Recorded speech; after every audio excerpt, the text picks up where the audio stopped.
Assalamualaikum warahmatullahi wabarakatuh. Jumpa lagi para pendengar Pelita Ilahi yang dianugerahi kasih sayang ilahi. Kali ini akan melanjutkan berkenaan dengan pertolongan ilahi pada para nabi yang mewakafkan diri. Di dalam sejarah banyak sekali peristiwa-peristiwa yang menerangkan berkenaan dengan pertolongan-pertolongan dan dukungan ilahi terhadap para nabi yang merupakan para pewakaf hakiki. Di antaranya adalah Nabi Nuh alaihissalam. Umat yang memusuhi beliau alaihissalam telah musnah dalam banjir akbar. Sedangkan para pengikut beliau alaihissalam yang beriman dan setia diselamatkan ilahi dengan perantaraan bahterahnya. Begitu juga Nabi Ibrahim alaihissalam, yakni Raja Namrud mencoba melawan.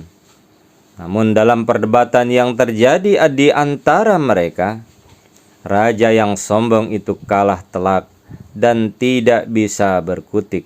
Karena mabuk dengan kekuasaannya, ia mencoba membakar Nabi Ibrahim alaihissalam hidup-hidup, terikat di tiang di atas unggunan api.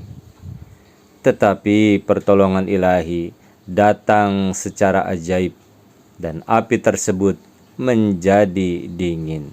Dan Nabi Yusuf alaihissalam yang mana dilemparkan ke dalam sumur, ilahi juga menyelamatkan beliau.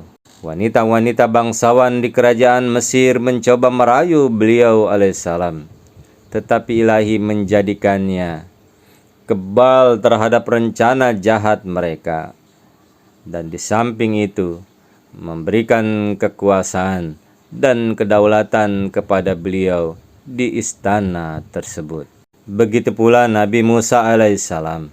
Fir'aun perkasa yang mencoba melawan karena mengira beliau alaihissalam sebagai seorang tukang sihir, maka mengumpulkan ahli-ahli sihir kerajaan dari seluruh pelosok negeri guna melawan sang nabi masa itu.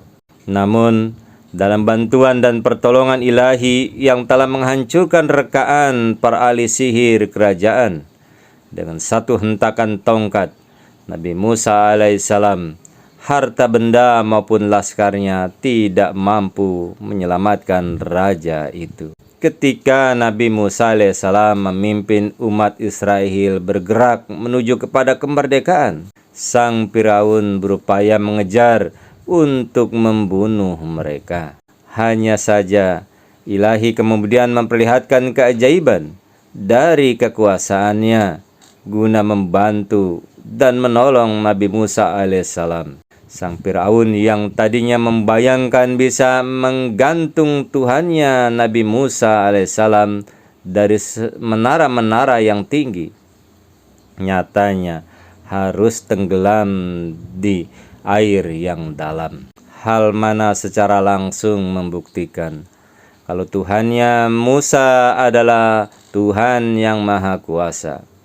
Kekayaan ataupun laskarnya tidak mampu menyelamatkan sang raja dari kemurkaan ilahi.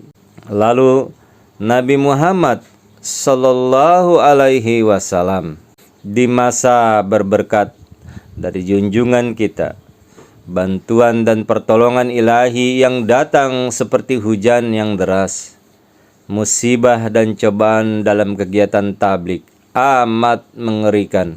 Namun bantuan ilahi yang datang bagi beliau sallallahu alaihi wasallam di setiap kesempatan selalu bersifat unik. Ketika beliau sallallahu alaihi wasallam mulai mengibarkan panji-panji ketauhidan ilahi berdasarkan perintah Tuhan, para pemuka Mekah langsung berpaling dan segera melakukan tindak permusuhan. Namun Allah Ta'ala yang Maha Kuasa tidak sesaat pun meninggalkan beliau sallallahu alaihi wasallam sendirian dalam keadaan tak berdaya. Segera dalam waktu singkat terbentuk sekelompok kecil sahabat-sahabat yang beriman dan patuh kepada beliau sallallahu alaihi wasallam, di mana mereka telah mengukir perbuatan-perbuatan indah mereka dalam lembaran sejarah. Beliau sallallahu alaihi wasallam pernah terkurung di lembah Sib Abi Talib selama 3 tahun. Selama masa pedih tersebut, Ilahi mengaruniakan kesabaran dan ketabahan luar biasa yang merupakan bukti mencolok tentang bantuannya. Memikul kesulitan serta melewati cobaan dan musibah juga merupakan tradisi bagi para nabi-nabi. Keadaan menjadi bertambah sulit dengan wafatnya paman beliau, yakni Abu Talib. Insiden saat perjalanan ke kota Taif juga merupakan petunjuk ajaib dari pertolongan Ilahi.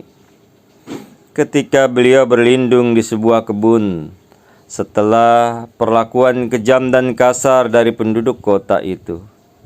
Ketika darah masih mengalir dari luka-luka yang menganga, datang seorang malaikat dari langit yang akan memperlihatkan bantuannya bagi beliau.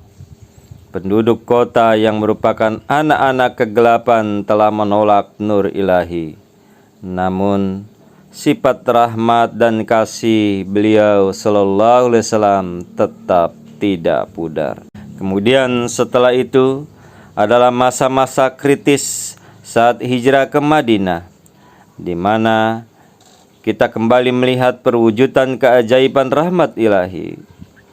Beliau sallallahu alaihi wasallam berjalan aman melalui gerombolan musuh yang haus darah. Mereka mengejar beliau sallallahu alaihi wasallam sampai ke mulut sebuah gua di mana beliau saat itu berlindung. Namun tetap saja para musuh tersebut tidak berhasil menangkap beliau sallallahu alaihi wasallam. Salah seorang dari mereka yang mengharapkan memenangkan hadiah besar yang dijanjikan, Suraqah, seorang pemuka Mekah, terus saja mengejar beliau. Namun meski telah berusaha berulang kali, tetap saja gagal terus. Akhirnya ia merasa takluk dan memohon ampun dari Rasulullah sallallahu alaihi wasallam. Berikutnya adalah saat perang Badar. Adalah doa yang dipanjatkan dari kemah beliau sallallahu alaihi wasallam. Itulah yang telah menjungkir balikan posisi tempur para musuh. Segenggam kerikil halus yang dilemparkan Hazrat Rasulullah sallallahu alaihi wasallam ke arah para musuh telah berubah menjadi badai gurun dahsyat, di mana 1.000 orang laskar Mekah harus kalah telak di tangan sekelompok kecil 313 sahabat yang berperlengkapan sederhana, sehingga peristiwa itu menjadi mukjizat dunia. Sangat banyak pertolongan Ilahi pada junjungan kita Nabi besar Muhammad Rasulullah sallallahu alaihi wasallam. Singkat kata, setiap menit kehidupan beliau sallallahu alaihi wasallam selalu berada dalam naungan perlindungan, bantuan, dan pertolongan Ilahi. Begitu juga kepada Masih Maud wa Imam Mahdi alaihissalam. Tahun 1877, seorang advokat Kristen bernama Ralia Ham mengajukan tuduhan perkara terhadap beliau alaihissalam, yakni beliau menulis sebuah karangan untuk membela Islam dari serangan yang dilancarkan oleh golongan Arya Samaj, satu golongan dari kaum Hindu. Karangan ini dikirimkan kepada sebuah percetakan di kota Amritsar.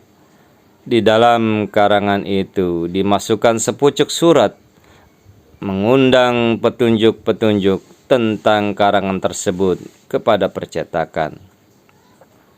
Menurut peraturan pos yang berlaku pada saat itu, tindakan beliau alaihissalam dapat dihukum denda, yakni 500 rupiah atau kurungan penjara 6 bulan. Sedangkan beliau alaihissalam tidak mengetahui peraturan itu. Beliau alaihissalam melihat dalam mimpi bahwa Ralia Ram mengirimkan seekor ular untuk menggigit beliau alaihissalam. Oleh beliau alaihissalam dikembalikan sesudah digoreng laksana ikan. Ketika perkara itu diajukan ke pengadilan, para penasihat hukum beliau alaihissalam menasihatkan supaya mengakui tidak bersalah. Jalan satu-satunya untuk menghindari hukuman. Para penasihat hukum bersikeras dalam pendiriannya supaya beliau alaihissalam menuduh Ralia Ram sendiri memasukkan surat tadi ke dalam paket pembungkus karangan, karena Ralia Ram itu memusuhi beliau alaihissalam. Beliau alaihissalam mengatakan kepada para penasehat hukum itu, bagaimana beliau alaihissalam bisa mungkir padahal memang beliau alaihissalam yang memasukkan surat itu ke dalam paket. Lalu beliau alaihissalam juga bersikeras untuk tidak memberikan keterangan yang salah hanya karena takut dihukum. Maka para penasihat hukum mengatakan, kalau begitu tidak ada jalan lain untuk menghindari hukuman. Kemudian di dalam persidangan itu, ketika hakim menanyakan tentang perkara tersebut, beliau alaihissalam mengatakan bahwa memang beliau alaihissalam sendiri memasukkan surat itu ke dalam paket. Tetapi beliau alaihissalam mengatakan sama sekali tidak mengetahui bahwa hal itu bertentangan dengan peraturan pos, dan beliau alaihissalam sekali-kali tidak bermaksud merugikan jawatan pos ataupun pemerintahan. Atas kehendak Tuhan, hakim pengadilan merasa terkesan oleh kejujuran beliau alaihissalam dan niatnya yang baik itu, hingga akhirnya beliau alaihissalam dibebaskan dari tuduhan. Para pendengar berita ilahi yang dianugerahi kasih sayang ilahi, artinya adalah insya Allah Ta'ala, jika kita mewakafkan diri mengikuti jejak para nabi, maka pertolongan dan bantuan ilahi senantiasa menyertai kehidupan kita. Insya Allah. Allahumma amin. Wassalamu ala manittabal huda wa akhiru da'wana anilhamdulillahi rabbil alamin. Assalamualaikum warahmatullahi wabarakatuh.